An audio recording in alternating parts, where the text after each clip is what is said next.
Thank y'all so much. Saturday at the Best Friends National Conference 2023. Are you all having a good time? Awesome. It's been really a good conference. I feel like the conversations have been amazing. Not saying that the last year's conference was bad, not at all. I'm just saying it's been really good. And we really, truly, as a panel, we're really happy and glad and excited that you're here. It is our privilege to be here and talk to you. And my name is Fraily Rodriguez. I am the Senior Director of National Lifesaving Programs at Best Friends. I oversee our Shelter Collab and a few other things. But before joining Best Friends, I was the Chief Operating Officer of a Humane Society, and fundraising was part of my life because we were doing good work but needed to find a way to get paid. So I am so excited to share this stage with the following two amazing ladies. Hi, everyone. I am Noelle Delgado. I am the Executive Director at Houston Pets Alive. We're here local, and I have been in animal welfare, not very long, for about 3 years now. And prior to that, I had been in fundraising in nonprofits for the past 10 years in the healthcare sector on the human services side. So I'm excited to be with you all today. And hi, everybody. I'm Sarah Goldberg. I work for Best Friends. I'm a major gift fundraiser. We call ourselves philanthropy advisors. I've been with Best Friends for over 6 years and in fundraising, in some sort of fundraising capacity for over 2 decades.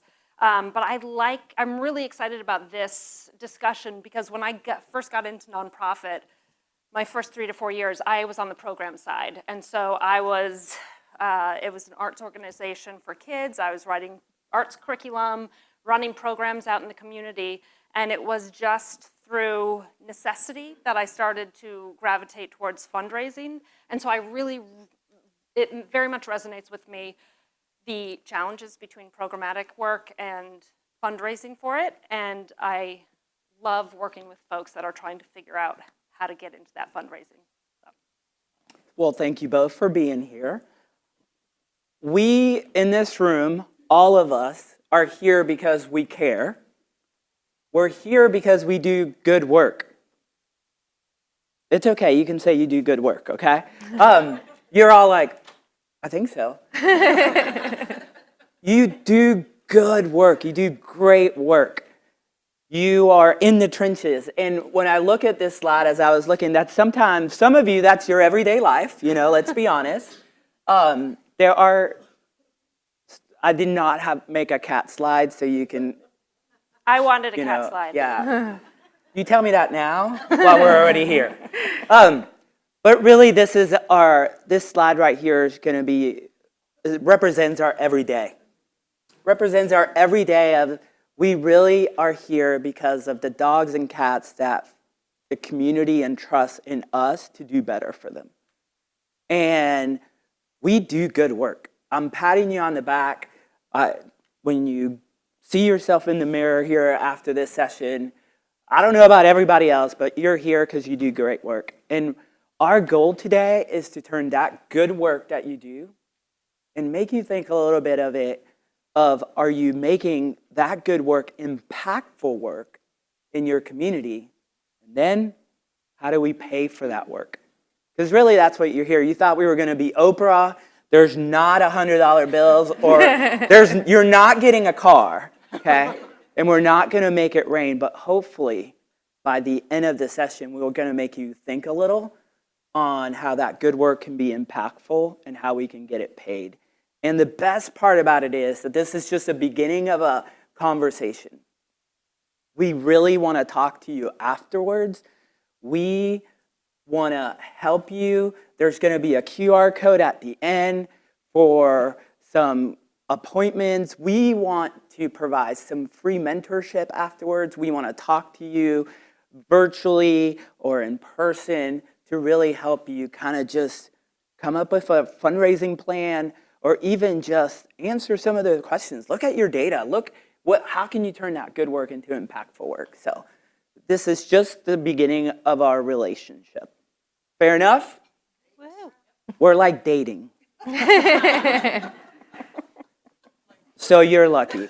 Just kidding. I'm kidding. Yes. It's speed networking at 12 o'clock and just. Noelle, talk to us a little bit. You're in Houston. Talk to us a little bit about the Houston landscape. Yes, for all of you who are just visiting, thank you for coming to the great state of Texas. We are so happy to host you all. For most of you, you might know a little bit about the landscape here in Texas, but maybe not in Houston. Texas obviously is one of our problem issues in the world of animal welfare, and the state as a whole is struggling with tons and tons of animals coming in and out of our shelters with not the most positive results.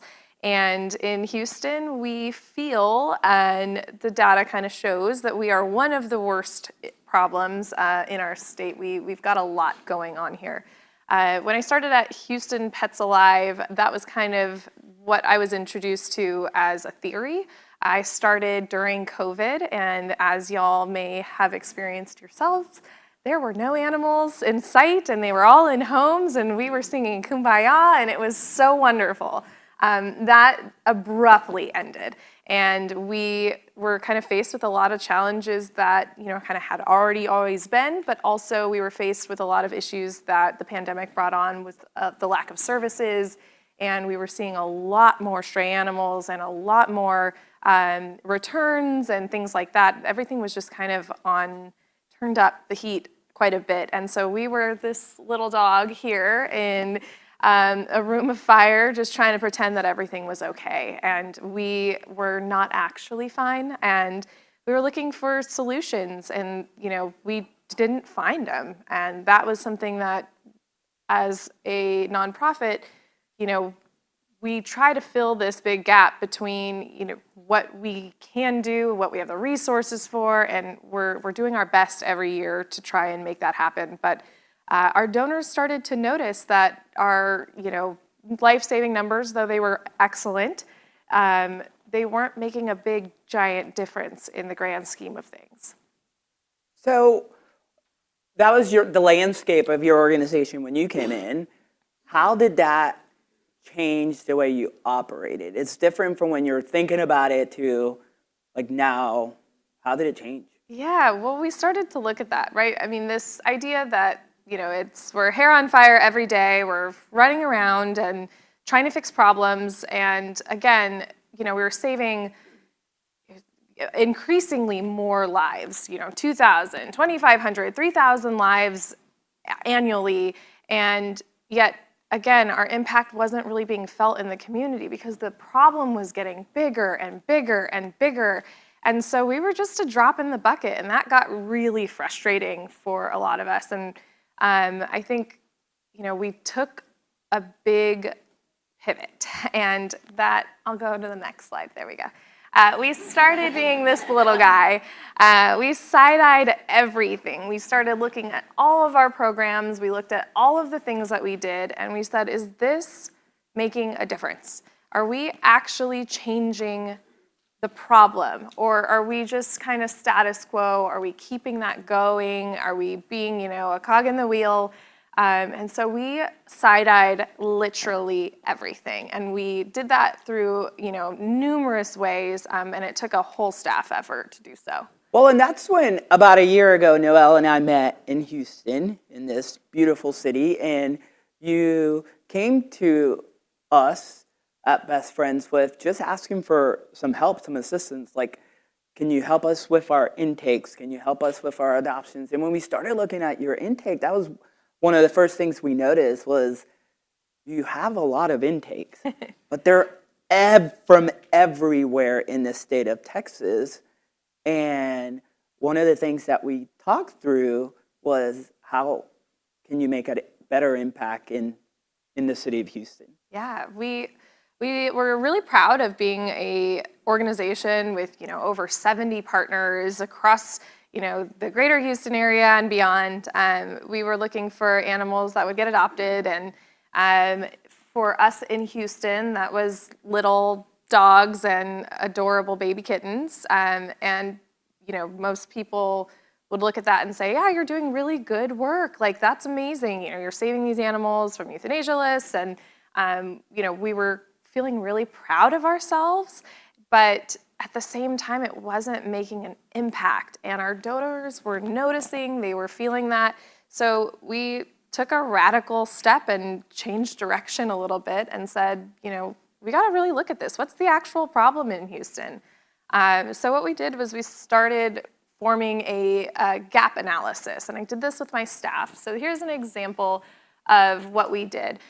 What we did was we put a bunch of sticky notes, and we had the entire staff, my entire staff of 20 at the time, we had them write down all the problems that Houston was facing. And they know because they're there, they're in the work, and they can tell you, hey, this is a problem at this shelter, this is a problem, I've noticed, I get a lot of phone calls about this. And so we just had a field day of sticky notes, and we put them everywhere, and then we started looking at, what would we want Houston to look like in its most ideal state? And so we started talking about that, what would be the dream? And then we started realizing that there is a huge gap between where we are and where we want to be. And so we started classifying those gaps, and we've put them into categories like education and resources and veterinary care. And we had a huge list. And that list we looked at and said, okay, what can we do? What are we uniquely qualified to address? What issues could we solve if we tried? And so in that last column, you'll see, we put our little HPA next to some of the issues that we felt we were really good at, and we left blank the ones that we felt we couldn't do. So I would highly encourage that this kind of a process you undergo with your organizations, just because these are the things that donors can tell that you're making a difference. You can see the work happen if you're filling and meeting those needs. So we got through this gap analysis and realized, hey, we're doing almost none of these things that we say we are uniquely qualified to do. We're just doing the life-saving piece, and that we're just pulling animals, and that's really not enough, sadly. For the environment that we are in, it was not enough, and we needed to do more. So Noelle wanted to fill the room with yellow sticky notes, and we had to tell her no. So you're welcome, just giving you that piece of your welcomeness. But you were looking at your gap, and you were looking at, I think it's really important for you to kind of talk through, you actually were not just looking at your organization, but you were looking at how you were helping in the community. Right. Yeah, and I think, we felt like, of course, we felt like we were doing good work when we were life-saving. We were doing all of the things that felt so good. We were picking up the kittens out of the ditch. We were taking the dog with a broken leg, and we felt like that was really good of us to do. I'm feeling really good coming into work every day, and we're sweating, we're feeling really good, but it was not making an impact in our community. And our community is the one that funds us, that makes us available to these animals, and they're the ones that are kind of a stakeholder in the game as well. So we needed to make sure that we were meeting the needs of our community in addition to meeting the needs of these animals. So we expanded a little bit on this idea that good work is just simply not enough. It has to be impactful work. You have to make a difference in our communities in order to be able to meet the needs of our animals. And I think that's something that gets lost a lot. Yeah, no, for sure. And we want to leave you with that as Noelle. And you're doing good work. You're doing great work. But as you leave this conference, you have the ability to look at it from this level. Is that good work impacting the community? Is it making a difference? It's making a difference for individual animals, and it's making a difference from some volunteers. But is it making an impact in your community? Sarah, Yeah. here it is. Talk to us. You're the fundraiser. Get it done. Yeah, program folks come to you and we have this great idea. Give Goldberg. This has been so fun to be a part of this because Noelle is we've actually chatted. We've done some, fundraising conversations, and there's some folks in the room that I've been working with for a number of months. And all of you are, again, doing incredible work. But I bet some of you get support and gifts in and don't know anything about the people that are sending those gifts in. And so that's what I want to talk to you about. And I'm going to give you some scenarios. So we are all working really hard, that slide 2 with all the animals. And so you're busy, and you're churning, getting work done. And I think a lot of us we do a lot of reactive fundraising. I call them the 911 posts.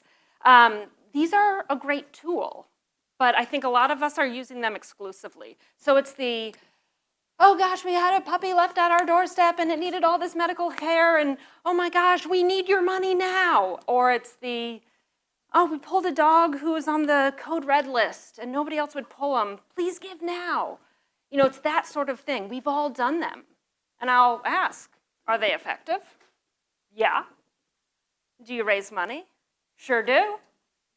Do you feel pretty good when you put a post up like that and you see, oh God, I got this social media community of people like me who want to help this animal?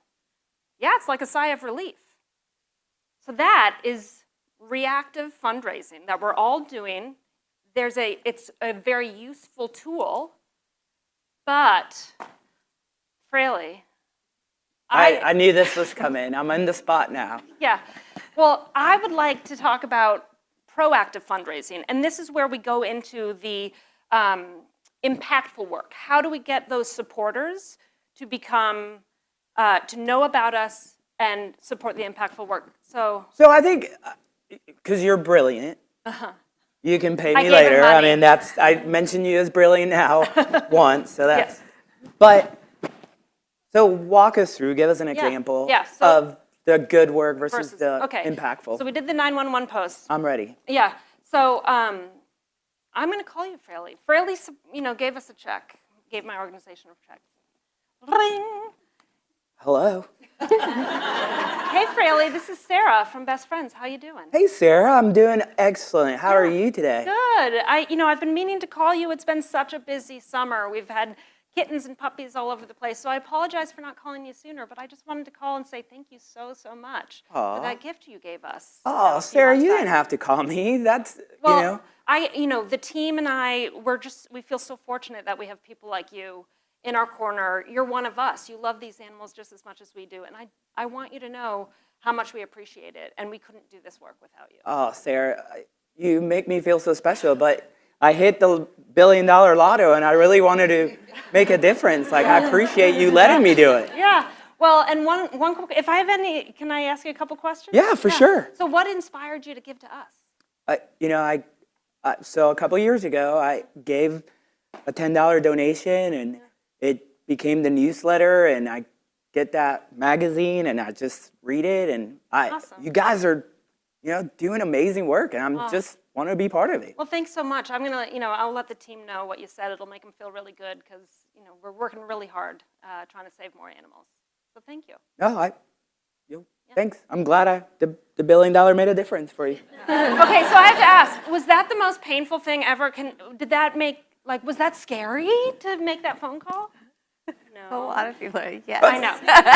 Some people are like, yes, yes, that was scary. I know, and I have to say, so many of us fall, like, that seems nerve-wracking, and that's why we, rely exclusively on Facebook, but I'm going to really, really ask you, we've got to move past the fear, and there's somebody at your organization who's super chatty. Obviously, I am.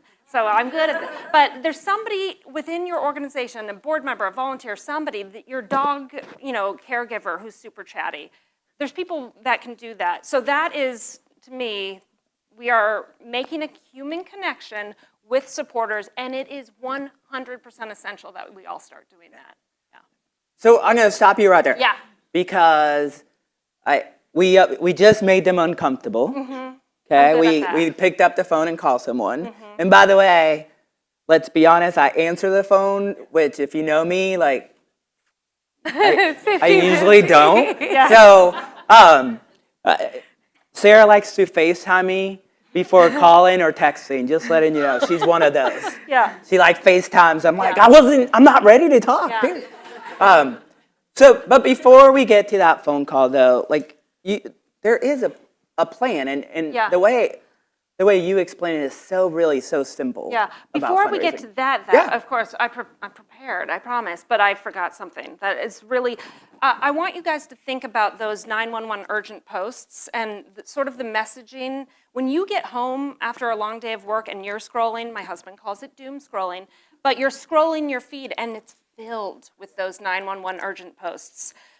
Do you feel hopeful, inspired, excited? You don't.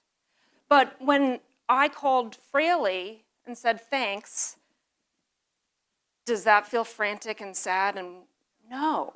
So if we want to inspire people to be part of change and get to 2025, bring our organizations to higher life-saving, we can't do this desperate, frantic. We're all going to burn out. So it's the same stories that we're sharing, but we're sharing it in a hopeful, positive way. And so that's a big, which I forgot to tell you before, but that's like the big part that we need to get to.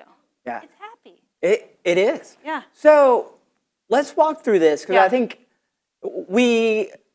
most folks in here are really good at adopting, or they're really good at adopting some of them. Oh, like yeah. but they're really good at the work that they do every day. Yeah. You know, but it's scary when you think of, how do I pay for that good, for that impactful work that I want to now do in my community.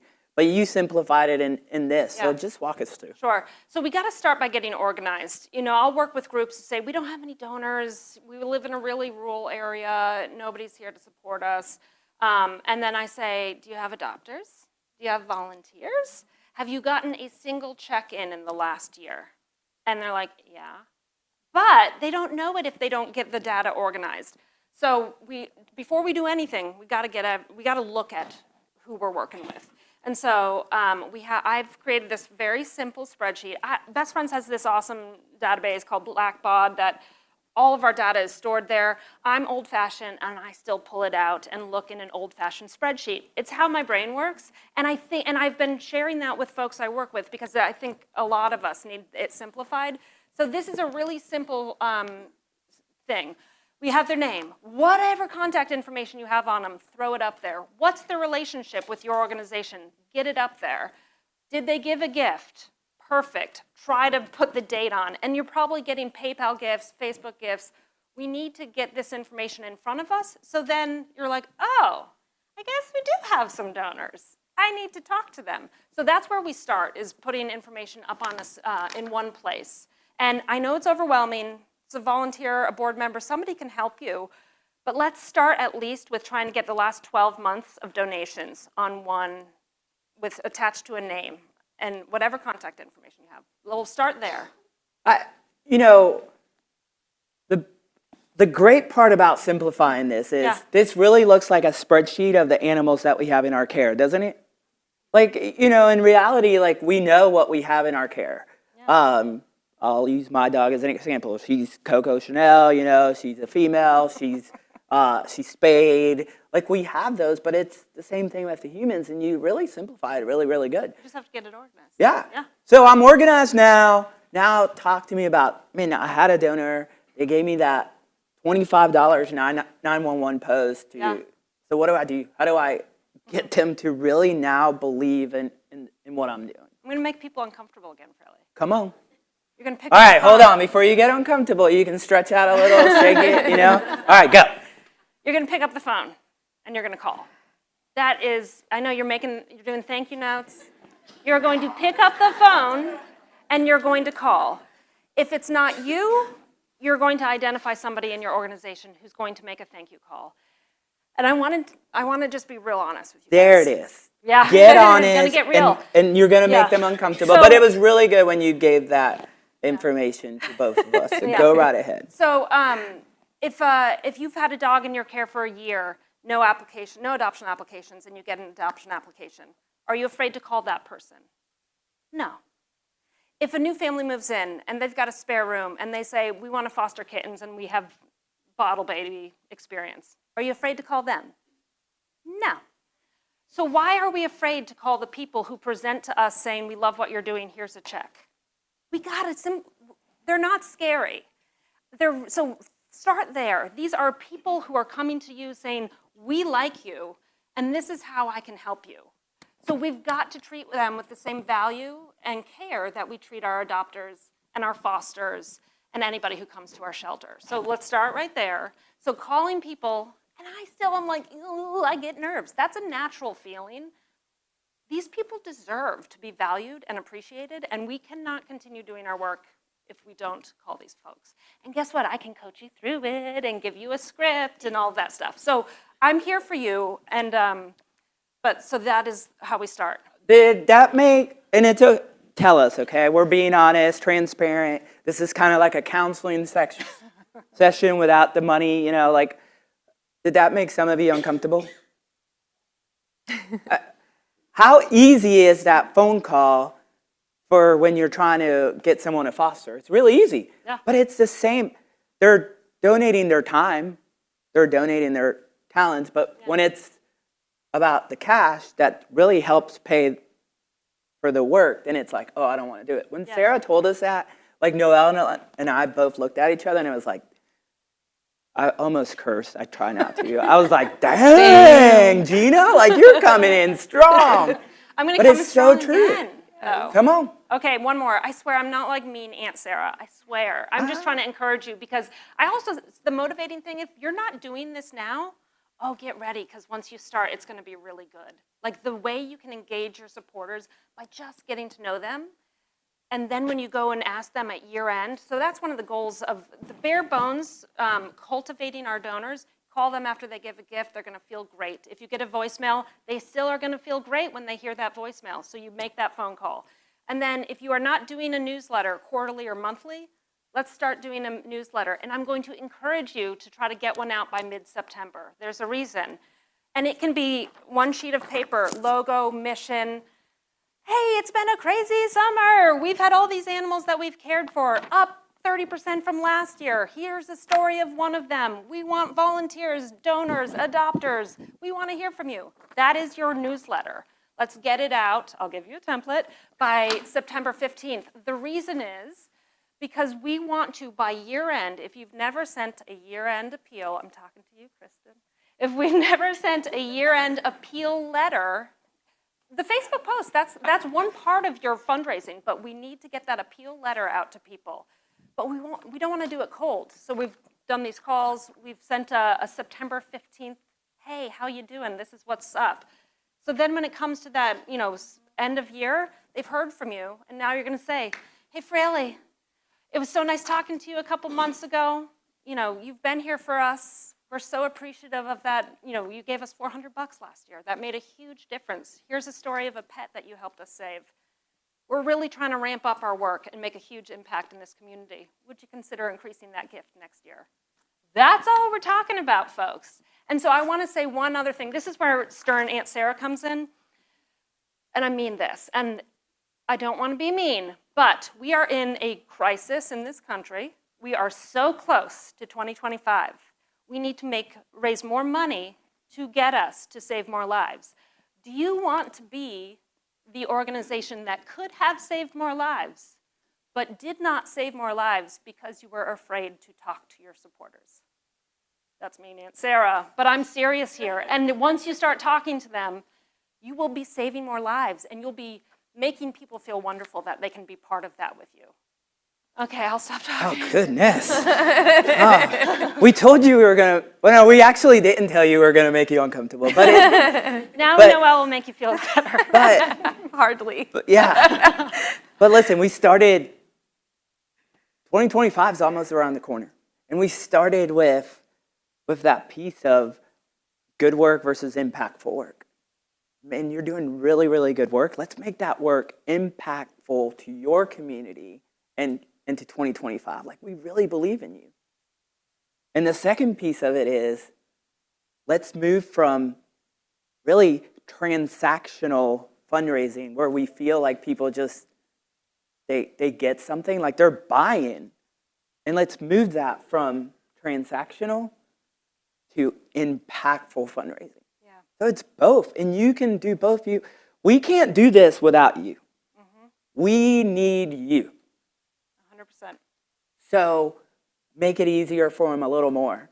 Like Yeah. do that role play that we practice. Like make that call and move me from I won the 1.6 billion. I told you I did, but I only gave you 400.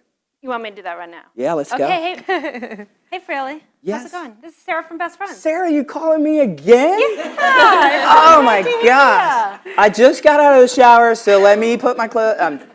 That got awkward quick. I'm sorry. So Fraily, HR's not here, so we're we've good. talked a few times. Are you still getting that magazine that I've been sending you? Your personal letters are awesome, and Awesome. I appreciate you calling. That's great. Well, Fraily, our team has been working like crazy, and we've been strategizing internally. We want to we know what we're really good at. We've been doing incredible life-saving, and there's a few programs that we really want to scale up because we know the community needs it. I want to talk to you about those, and if you can be a part of helping us scale that program up. What programs are you talking about, Sarah? Just tell me a little bit. I have time right now. Yeah. Well, we're here in Houston. We're doing some big adoption events. That's something we have a dream team of people who can get out and create these super adoptions. And but to do that, there's like a lot of marketing work. There's just facilities scope, and we're doing it for groups that don't have the capability to throw these sort of adoption events. So we're looking at quadrupling the number of adoption events that we're going to do next year. And we've only budgeted for one of these events. So we're looking for, team members, people like you who want to be part of this work. Sarah, hold on. So I got your newsletter, and you were telling me on the data set that you released was that Texas is the worst. Oh yeah. So why did you all choose Texas for these adoption events? Yeah. Well, that community is has needs everywhere, and rescue groups and shelters are, in the trenches every day just trying to find life-saving outcomes. And one thing that we can do is really get in there and host dry-in events, because that's what we do. We do it really well. Do you think these adoption events, Sarah, are going to make a difference? They definitely are. They're bringing a larger community to animals that need them, and it's a great way to collaborate with other groups. And together, we can be much more powerful if we connect. And if this was something that you were interested in, it would be great to have you on site at these events and meeting the different groups that you're helping to support. And would that be something you'd be up for? Yeah. Cool. I mean, I would love to jump in, and we should probably talk a little bit more how I can help, financially, but also I want to be there. That would be I want to awesome. help. That'd be awesome. She's really good, and by the way, you're they practice this. This was no, she did that just about an hour and a half ago on me, and I was literally ready to give lotto tickets, checkbook. And my capacity is not as big, but it is when she puts it that when you put your work into perspective. You move from that good work think of that picture with all of the dogs and the cats in your room, and you put it into now you're doing impactful work. It's easy to fundraise. Yeah. And I know I'm he said it's easy to fundraise. That's a lie. Okay, better said, it's easy to tell your story. Yeah, and that's what we're doing. And when you've already done the thank you call, you've sent them info. Oh yeah, it's natural. It's not asking for money in a creepy way. It's an extension of the communications that you've already had. Noelle, back to you, because you have a tough job. You're the executive director of Houston Pets Alive. You have about 25 people on your team. You're taking lots of animals, doing adoptions, medical, education. A lot. How much is fundraising part of your job? I would say it's 100% part of my job. So every piece of our organization is, very much balanced on the others. And as you all know, I'm going to put this on the court for you all. You know how much work taking care of animals is on a day-to-day basis, just by the nature of all of the things that you do. And a lot of times, especially as, in this industry, we all feel like this little cat, oh my God, what is happening every day, right? And I think, it's easy, especially for those of us that are busy, to maintain this idea that our busyness is productive and that we can't do the fundraising piece because we just simply don't have time, right? You don't have time not to do this. There is nothing else that is going to be more impactful to your organization than bringing in money for it. And as much and as painful and as awkward as it is, and I am telling you from personal experience, I shake before I make phone calls. I'll be like, oh my gosh, here we go. And I love to talk. Everybody will tell you, I love to talk, but just having those conversations with people is nerve-wracking, and I don't want to do it. And trust me, it is literally the last thing on my list most of the time of I don't want to do this, and so I'm putting it to the end or whatever it is. But I schedule time because it's just as important as making sure that long stay dog goes to foster, that kitten gets picked up, and that medical team is supported. All of those are important, but they all cannot happen without money. And so if you are not making this a priority, you are doing a huge disservice to your organization. And it is our jobs. This is what we take a paycheck so that we can do things like this. So I just want to encourage everybody that even though it's uncomfortable and even though it's painful, this is something that we all have to do because it's going to take a whole lot more money than what we're allocated as an industry for. It's going to take a whole lot more for us to be able to be successful in this. And it's going to take each one of you to bring in that. So we need you. Sarah, before I kind of close it out with kind of like a little bit of homework or good things for our crowd. Yeah. Last thoughts, last words. So we can do this. And there's a whole lot of members of your community that want to help us do this. Don't forget about them. They're a part of getting this work done.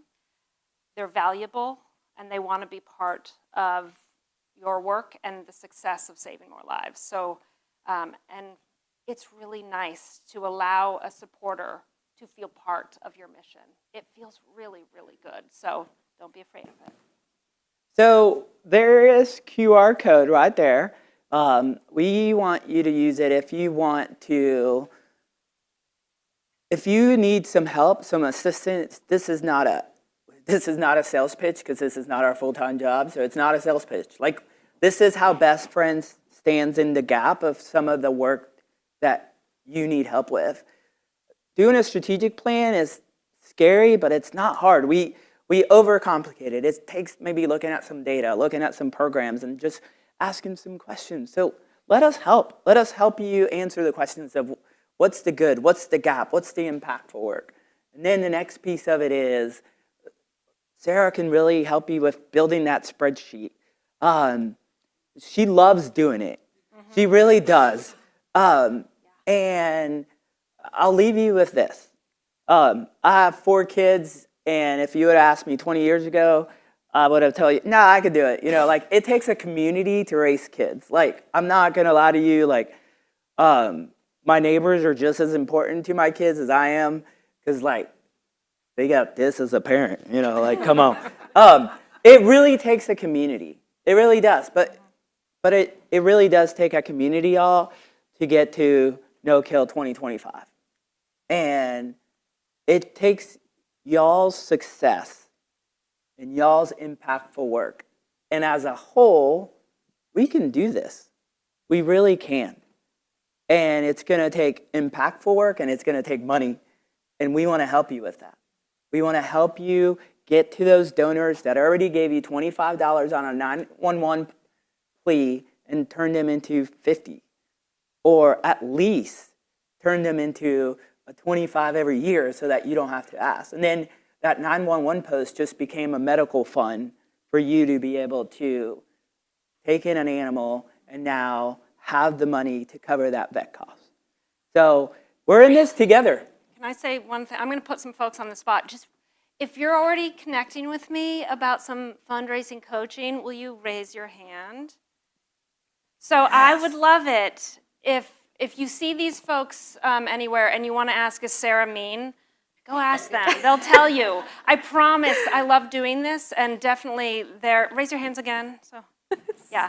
So, Show support. yeah, ask them, and I promise I'm not scary, and I really want to help. So the QR code will take you to a calendar. We made ourselves available for a couple of Fridays in the next couple of weeks to just kind of help and support and really walk in that community with you. So I hope that you enjoyed it. There will be a survey at the end of the conference. This was the best session that you went to. All right, so don't BS. I don't care if you owe it to someone else. This was the best session, and it was the best because you were Two here. questions. Yeah, we have time for questions, but wait for the mic before you ask. Yes, ma'am.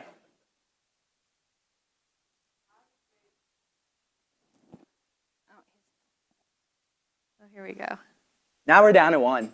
Makes it easier for us. No, just kidding. You're good. Very loud, so I would say that probably 80% of our donations, we have no idea their name. I mean, we have their name, might be a Facebook name, it's not even for real. Yeah. We don't have an address, we don't have a phone number.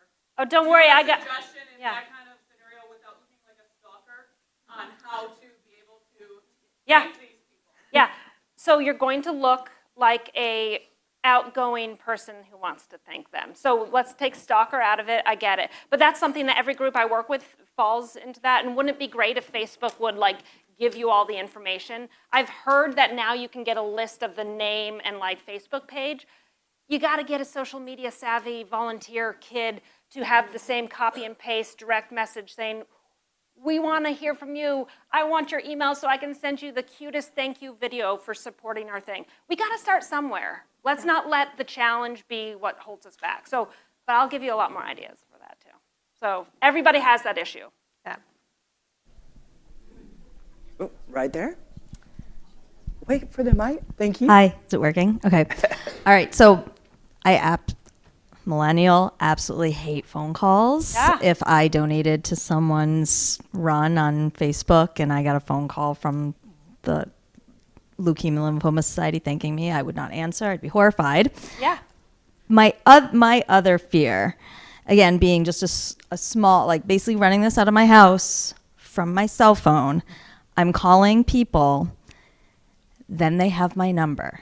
And then they're calling me to take in animals and pay for vet care and do this and do this. I hear you. I hear you. So we need to have a workaround. I think you can have a phone number directed with your phone and you can send a text. I got this. Oh, Google good. Voice. Just get a Google Voice number. It's free. Use it. You can text. You can call. And, trust me, you should see my Google Voice messages right now. It's insane how many people have asked me to take in animals. Do you just not answer though? I just because don't, it's still going to your phone. If I can't answer, I don't. Okay. And if I can, I have an automated copy paste text that I just send. And I'm like, hey, I wish we could.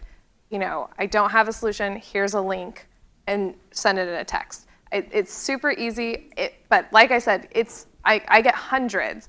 You might not get that many, but it's our jobs to be the brokers of, the need and what's happening in our communities and what the government's providing. We are right in between that space, and it's our job to fill that gap. So when people are asking questions about what do I do, it's a lot of work. I'm not gonna lie to you, it's a lot of work.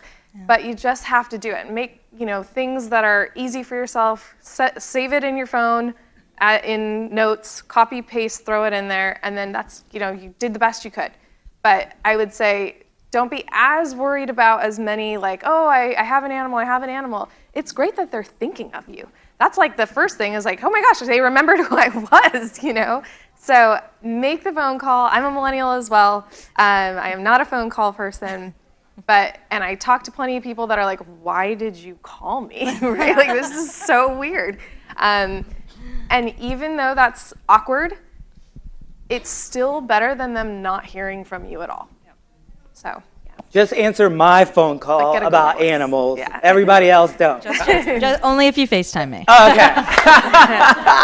All right. Hey, listen, have a great rest of the conference. Thank y'all so much.